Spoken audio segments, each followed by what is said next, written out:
my camera guy, also known as Matt,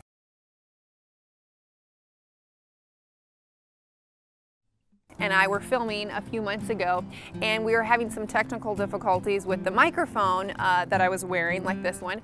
And he said, "You know what? Let's just forget about it. The mic on the camera will be good enough. It'll work." And I was like, "Are you sure?" And he's like, "Yes." And I was like, "Are you sure?" He said, "Yes."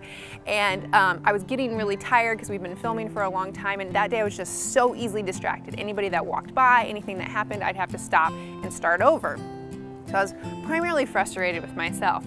But I finally was getting a good take, and we were about halfway through, and easily distracted like those kids yelling over there.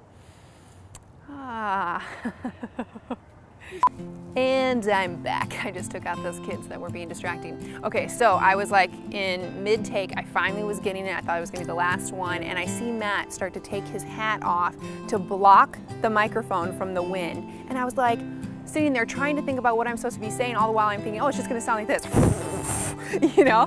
And so I'm like, oh, okay, what happened? What happened? And I start asking him all these questions. I'm like, you said the da-da-da-da-da. And he finally was like, Joy, would you just trust me? and I was like, oh, my ears perked up because I don't know if you know or not, but my father wrote the book Love and Respect, and I started a division for 18 to 35-year-olds called Love and Respect Now to get the relationship principles that my parents teach to my generation. And one of the things that's been difficult for my generation is this word of respect. Women are like, what does this actually look like? Men don't know how to articulate it, but we know that men have a deep need, especially in conflict, to feel assured that their wife or their girlfriend respects them, otherwise they shut down. And so one of the things that I've asked a number of men, because they don't want to use the word respect, it feels, there's just so much negative connotation with that, that I say, okay, well, tell me about this. Like, when you feel like your wife or your girlfriend trusts you, how does that make you feel? And they're, oh, it makes me feel so good. I mean, yeah, they're like, that feels respectful to me. And I said, okay, so what do you want to do on the heels of that when you are assured that she trusts you? And they're like, oh, I'll do anything for her. I want to serve her. And so I want to communicate to both men and women that there's some very key things that we can do around the topic of trust. For women, I want to say, be aware of how you're coming across. Like I said, I was mainly frustrated with myself that I couldn't get through it. I wasn't trying to tell Matt that he wasn't competent. I was asking him questions, yes, in a frustrated tone, but that led to him going, she doesn't trust me. She doesn't think that I'm competent. I was talking to a friend, she and her husband are doing Dave Ramsey's Financial Peace University and trying to pay off debt, and there's this thing called a debt snowball. And up until that point, her husband had always taken care of the finances because she didn't like doing that, but she was getting so excited at the amount of debt that they were paying off that she was like, tell me all about this. How does this work? I want to know. And she was asking him all these questions because she wanted to get involved. And he shot back, you used to trust me with this. Why don't you trust me with this? And it led to them getting into an argument.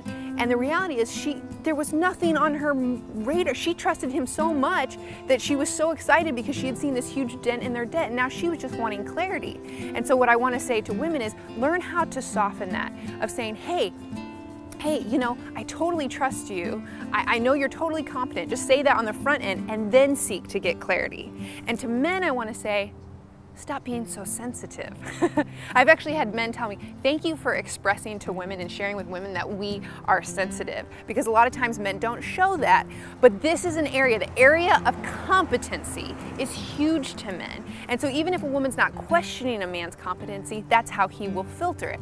So women, be aware of that. Men, I would say, when you're feeling like your competency is being questioned, step back and go, is that really what she's doing? Am I really listening to what she's saying? Is she actually just asking me questions about how competent I've been because she's so excited about this Financial Peace University and she wants to get involved? Or is she really questioning who I am as a man? Now, I do want to put in a caveat that there are some men that will say, just trust me, and not engage at all because they're hiding something. And we need wisdom and discernment for that. And if you're that type of man, I want to tell you, you better. But these are just simple things, what I told the woman. Just preface it, soften it with, hey, I totally trust you, I just want clarity. And men, take the time to listen to their questions and trust their heart, and this will prevent so many unnecessary conflicts. On the next Ask Joy, Joy rudely interrupts snack time. If I could rule the world, how's that Coldplay song go that you're just listening to? Dun dun dun dun dun dun dun dun dun dun dun dun dun dun dun dun dun. Hey, do either of you want to look at me?